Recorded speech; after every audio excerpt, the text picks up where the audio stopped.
আমার শ্বশুরবাড়ি আমি আসবো না তো কে আসবে? আসবেন না, কারণ এটা একটা ভদ্র ফ্যামিলির বাসা। আপনাদের মতো সন্ত্রাসী আর অভদ্রদের জন্য এ বাসার দরজা খোলা হয় না।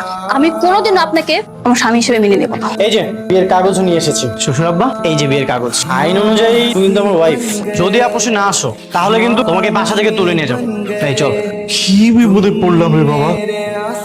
আপনি এই মুহূর্তে আমার চোখের সামনে থেকে দূরে চলে যান, না হলে কিন্তু আমি পাবলিক জড়ো করবো। ডাক দাও। আছেন, প্লিজ বাঁচান। দেখুন কি হয়েছে আপা, কোনো সমস্যা? এই লোকটাকে আমি চিনি না জানি না, সে কখন থেকে ডিস্টার্ব করে যাচ্ছে। এই সেলাই সরি বল, তাহলে কিন্তু এই কি করবি, মারবি? আয়। আচ্ছা সরি বললেই তো ঝামেলা মিটে যায়। ও আমার ওয়াইফ, এই যে ডকুমেন্ট। আপনি তো সত্যি সত্যি তার স্ত্রী। যা, চল তো। তোমার এখন থেকে কষ্ট করতে হবে না, আমি বিয়ে করেছি। ওকে যেভাবে হোক ফুসলিয়ে ফাসলে করে একটা নির্জন জায়গা ঘুরতে নিয়ে যাবো। এরপর কি যাওয়ার সময় আমি আমার সাথে একটা ছুরি নিয়ে যাবো, ওকে মেরে দেবো। তুই খুন করবি? আস্তে কথা বল, আশেপাশে অনেক মানুষ আছে। गिरने संभलने लगे जब से